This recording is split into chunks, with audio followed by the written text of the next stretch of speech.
apakah kejawen itu bertentangan dengan agama formal yang diakui saat ini? Jawa itu tidak pernah bertentangan dengan agama apapun. Selalu akomodir, selalu menerima dengan baik. Ya. Cuma kadang-kadang tamu tuh luwih kurang ajar timbangan sing di rumah. Hidup di Indonesia boleh ceramah agama apapun boleh. Hak ya, mau nyedit ngadep ngulon, ngadep ngitam, ngadep ngalor, mau sedekap, ngobong dupo, mau piye boleh. Sah ya? Sah, ya ta? Siapapun bisa melakukan. Nah, tapi sebelum berani ceramah tentang keyakinan dan agama harus lulus dulu Pancasila. Kalau enggak boleh. Triku 3, Buana itu bumi, Dewi itu wanita.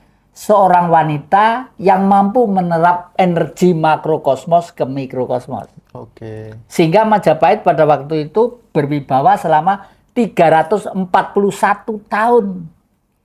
Kewibawaannya 2/3 dunia. Loh, itu mbah-mbah, sampean mbah-mbah kita semuanya. Ya kulitnya ya gini, ya ganteng gini kalau laki loh ya. Ya cantik gitu. Jadi leluhur kita itu keren-keren ya. Waduh. Dan itu sudah diprediksi oleh seorang ahli sejarah dan antropologi dari sana, Profesor Dr. Antonio Sebastian ya.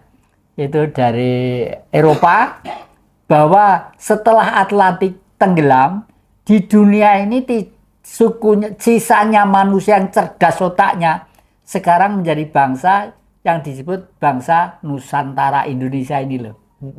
Itu cerdas-cerdas. Ya memang benar. Orang Barat bisa terbang menemukan baling-baling yang bisa membawa pesawat ya. Orang kita pakai jubah aja. Pakai jubah terbang ya. Iya. Itu saya keinget film kartun masa kecilku, Dragon Ball itu kan super saya. Iya. Oke, Yang. Kenapa orang seperti Kang Deddy yang menjaga budaya dan alam justru sering dianggap aneh di zaman sekarang? Apa yang menyebabkan itu? Ya? Dan ini malah ada yang bengok-bengok ya, katanya, waduh, nanti kalau Deddy kuasa, kita itu akan dianggap orang gini, bang nggak bol-bol putih-putih loh. Oh iya. Oh ya itu. Wah, batinku. Tak dongak nih kuasa. Nanti kalau kuasa, hidup di Indonesia boleh ceramah agama apapun boleh. Hak ya, mau nyedit ngadep ngulon, ngadep ngitam, ngadep ngalor, mau sedekap, ngobong dupo, mau piye boleh. Sah ya? Sah, ya ta? Siapapun bisa melakukan. Nah, tapi sebelum berani ceramah tentang keyakinan dan agama harus lulus dulu Pancasila. Kalau enggak boleh. Harus begitu. Berarti Kang Deddy itu salah satu orang yang lulus Pancasila atau? Mas Deddy itu enggak lulus Pancasila, tapi hidupnya, jiwanya sudah mengeterapkan Pancasila. Oh, iya. Ya. Sudah menerapkan. Ya? Menerapkan. Makanya targetnya yang terakhir, target Pancasila terakhir itu kan keadilan sosial. Nah, keadilan sosial inilah yang sudah dilaksanakan oleh Kang Deddy. Karena apa, Kang Deddy? Karena ketuhanannya itu sudah manifest dengan tubuhnya. Oke. Iya. Cara berpakaiannya aja kita lihat ya. Iya. Pakai seperti saya, warnanya putih gitu ya. Sangat menghargai budaya. Ya? Menghargai budaya. Memang suatu negara itu kalau politik tidak menakutkan, tapi kalau budayanya kuat, bangsa itu tidak akan bisa runtuh sampai kapanpun. Dengan isu dan guncangan yang luar biasa ini, akankah Kang Deddy akan tumbang di tengah jalan? Kira-kira? Karena saya tanya pada Tuhan dalam tubuh saya dulu ya. Okay. Silakan ya. Enggak kelihatannya. Aman ya? Ya? Aman. Aman. Oke. Menurut Eyang, apakah Kang Deddy adalah titisan atau lanjutan dari energi pejuang leluhur Nusantara? Ya. Mungkin atau tidak, Yang? Bisa juga, saya katakan bisa juga. Mau ya itu secara pasti itu namanya gaib ya. Karena di negeri kita, di Pulau Jawa khususnya, itu berkali-kali ada manusia yang progresif revolusioner. Yang pertama kali adalah Ken Arok. Orang Singosari, tetangga saya di sana. Ken Arok pada waktu itu pencetus revolusi yang pertama. Jadi bukan orang jelek Ken Arok itu, barat aja di dalam sejarah dianggap narok tuh gini. Enggak itu, wah hebat itu. Berarti itu kisah itu sudah Iya, sudah disimpang dipelintir. siurkan ya. Iya, pelintir. Jadi buku sejarah yang ditulis di Barat itu yang benar mungkin hanya 8 atau 6%. Yang lainnya itu sudah dipelintir semua. Karena orang Jawa memberi nama itu pun sebenarnya sudah sabdo dan historis. Misalnya ya, pada waktu Nabi Ibrahim punya putra Ismail ya. Iya. Siapa putra siapa? Nabi Ibrahim, Nabi Ismail. bunuhlah anakmu itu, ya ta? Yang dibunuh itu bukan manusianya, nafsu binatangnya. Oh. Ini kan keliru ya. Oke. Nafsu binatang kita. Jatikusuma punya nafsu binatang, jenengan punya, adik-adik punya, semua punya nafsu binatang. Nafsu binatang itu apa? Adalah material yang menjadi tubuh ini, itu nafsu binatang. Karena binatang lah, makanya ini kelihatannya kakek sudah tua kok pakai gini. Ini kitab suci loh, Dik. Dikatakan manusia kalau masih punya tulang, dibuat dari air warnanya kuning. Dikatakan manusia kalau masih punya daging, dibuat dari tanah warnanya hitam.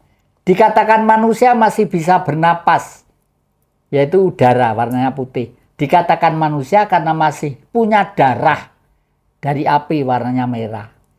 Hilang sito ae sudah bukan manusia, jenenge mayit. Berarti gagal syarat ketika satu elemen hilang. Iya, hebat hilang. Berarti... Jadi makanya kalau punya rumah besar atau kecil, peliharalah dengan kasih sayang, dengan cinta kasih ya, dengan cinta kasih gitu.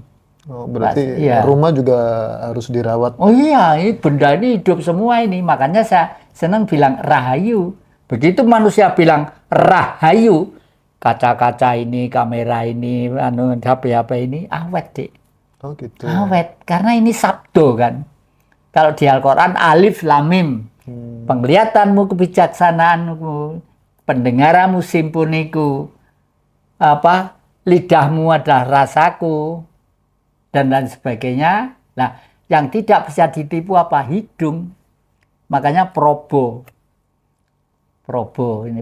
kewibawaan. Probo itu kewibawaan. Nah, gitu. Lantas kenapa dalam sejarah bangsa justru yang menjaga akar sering dikhianati, Eyang, dan yang merusak sering diangkat? Itu kan sering kali terjadi. Jadi pengacaunya itu malah sering diangkat. Iya. Kan gitu. Ya itu sejak tetangga sama di Demak sana.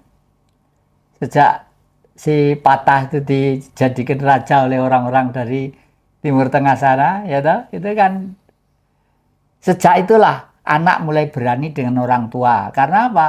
Bapaknya masang patung, masang ini. Patung itu apa? Kitab suci itu. Patung itu. Patung itu kitab suci. Ya. Justru apa ada di dunia itu membuat kitab suci dari patung. Ya bangsa kita sendiri. Yang paling nyolok apa? Borobudur loh. Borobudur itu sejarah dunia. Termasuk bangsa. Waktu itu hidup seorang nabi yang disebut Nabi Solomon. Ya, Solomo. Orang yang bijak, yang cerdas, yang kaya raya. Karena semua harta kekayaannya Ratu Balkis dipersembahkan pada Sulaiman itu ya. Itu orang Jawa itu. Malah nanti dari Jogja, tadi pagi saya ditelepon oleh Dr. Sirono dari Gama bahwa saya diminta ruatan memimpin raja-raja untuk mengelilingi Candi Prambanan di sana. Nanti itu. Bulan Juni kalau nggak salah. Juni ya? Iya. Berarti ada ruatan mengelilingi Candi Prambanan. Prambanan, ya. Yang apakah bangsa ini sedang kehilangan rohnya dan Kang Deddy adalah salah satu pemanggil roh itu? Mungkin nggak Kang Deddy itu sebagai salah satu pemanggil roh-roh itu? Ya, jadi salah satu pemanggil roh itu betul kalau itu ya, karena betul, ya? Yang namanya hidup itu ada inkarnasi, ada reinkarnasi. Inkarnasi itu hidup yang masih diharapkan oleh leluhur supaya dia itu berkelakuan baik. Sehingga leluhur nanti naik tingkatnya, naik itu. Kalau reinkarnasi lahir kembali. Kalau Mas Deddy ini mungkin salah satu reinkarnasi Ken Arok, Bung Karno, segala macam mungkin itu. Tapi persentasenya macam-macam. Macam-macam. Ya, persentasenya macam-macam. Oke.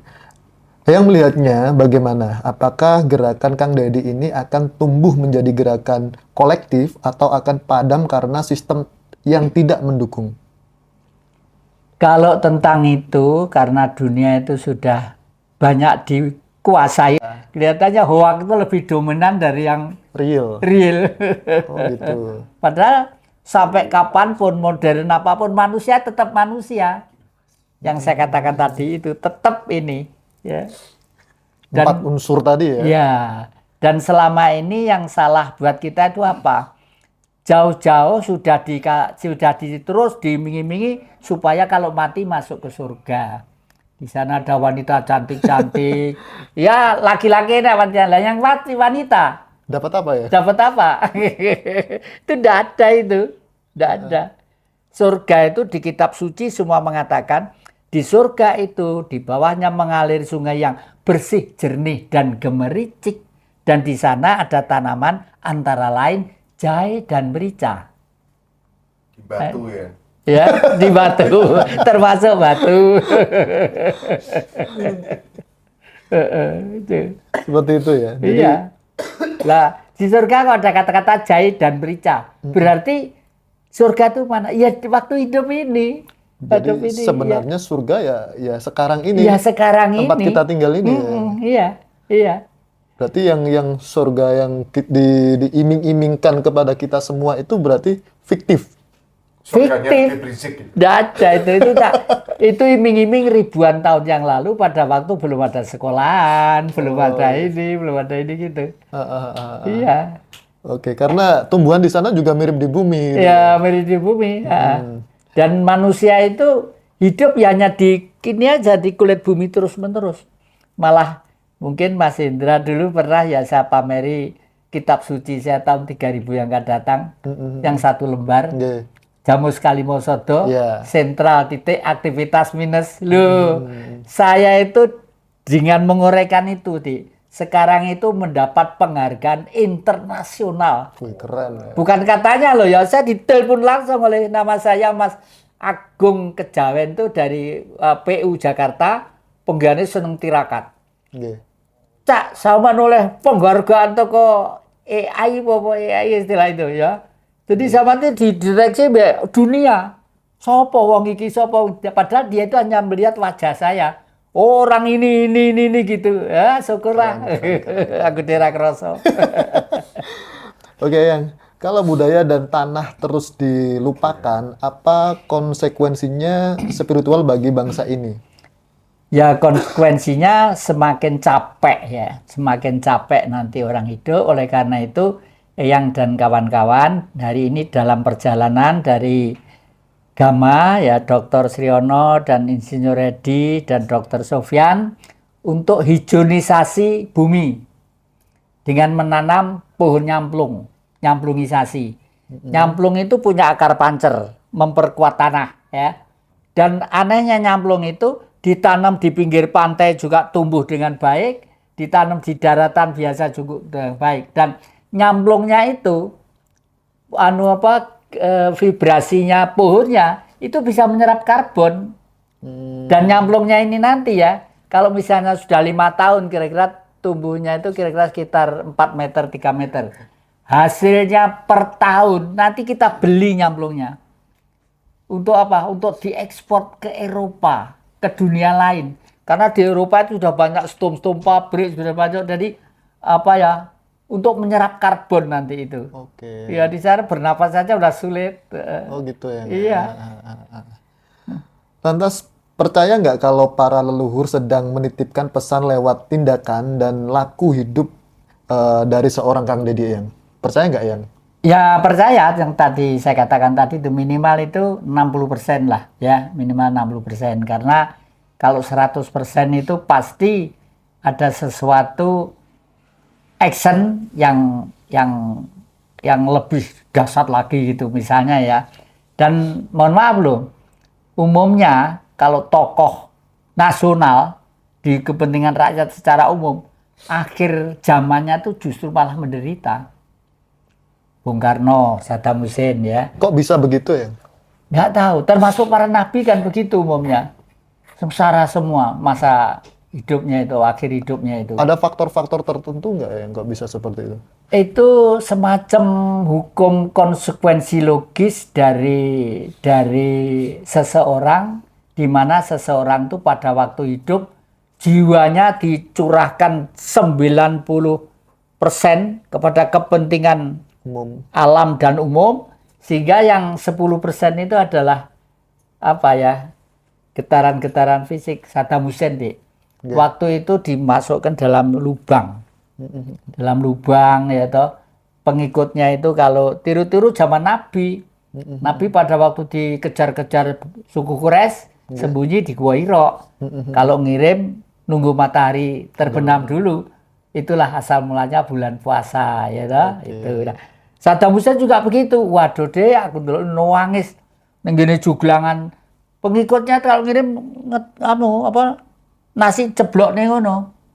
Ceblok nih dan nuwun sewu tidur di situ, beol ya di situ, kencing ya di situ. Coba tokoh Irak, tokoh revolusi Irak.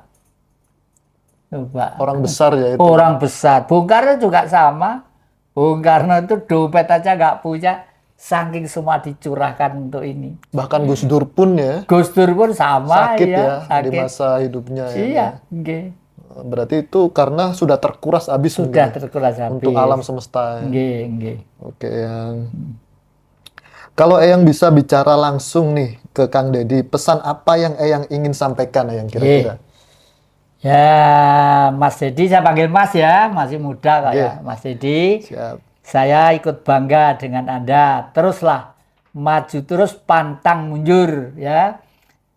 Syukurlah kalau suatu saat melakukan namanya ruwat bumi. Ruwat bumi ini yang tidak pernah dilakukan manusia sekarang. Kenapa bumi kok diruat ya? Karena bumi kita itu udah kotor.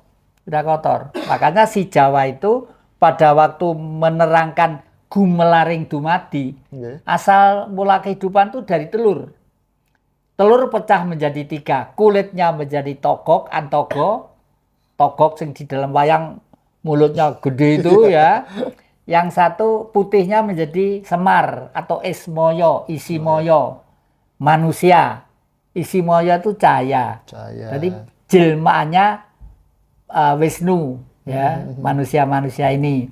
Lalu manik moyo, kuningnya telur, itu menjadi rajanya para malaikat di kayangan sana, di angkasa sana. Namanya Bathara Guru atau manik moyo. Nah, itu. Jadi makanya kenapa kok bumi itu perlu diruat? Pada waktu Togok itu berpihak kepada bumi, pengikutnya Togok itu siapa? Bala raksasa, lelembut-lelembut, begebluk-begebluk, tuyul-tuyul, gendruwo-gendruwo itu. Begenggek-begenggek. Termasuk koruptor-koruptor. Nah, iya itu patrialistis kan itu. Iya, koruptor-koruptor itu. Bicara tentang koruptornya ya. Ini kok semakin menjadi-jadi ya. Bahkan sampai dibilang ada liga korupsi kan gitu. Mulai Pertamina sampai Timah dan lain sebagainya. Iya, betul. Itu kenapa mereka mempunyai mindset segitu kuatnya terkait korupsi? Nalurinya untuk berkorupsi sampai gede-gede gitu ya. Nah ya itu sejak apa yang salah kira-kira? Sejak 1965 bangsa ini sudah memikul beban dosa terhadap bumi, tanah dan air. Dan itu nanti harus dinetralisir. Syukur Mas Deddy berani mengadakan ruatan di daerah-daerah tertentu. Okay. Ruatan itu sih gampang kok, tidak harus beber wayang yang enggak usah ya. Yang penting kan mantranya itu nanti cari dalang-dalang sepuh. Dalang-dalang sepuh itu dicari dalang di daerah sana di tempat-tempat kuno itu. Umumnya orang dulu itu kalau babat pertama kali yang dicari apa? Sumber air, pasti itu.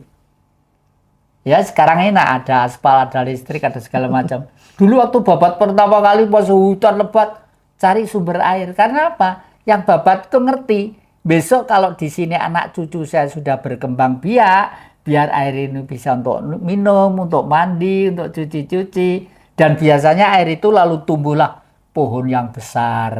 Nah, sekian persen dari budaya ini dilakukan oleh orang mana? Orang Bali itu. Sekarang sudah diambil alih oleh PDAM dan bayar. Gitu. Ya, PDAM dan bayar.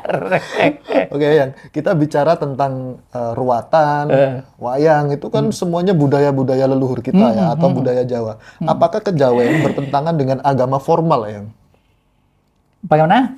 Apakah kejawen itu bertentangan dengan agama formal yang diakui saat ini? Jawa itu tidak pernah bertentangan dengan agama apapun, ya ta? Selalu akomodir, selalu menerima dengan baik, ya ta? Cuma kadang-kadang tamu tuh luwih kurang ajar timbangan sing di rumah.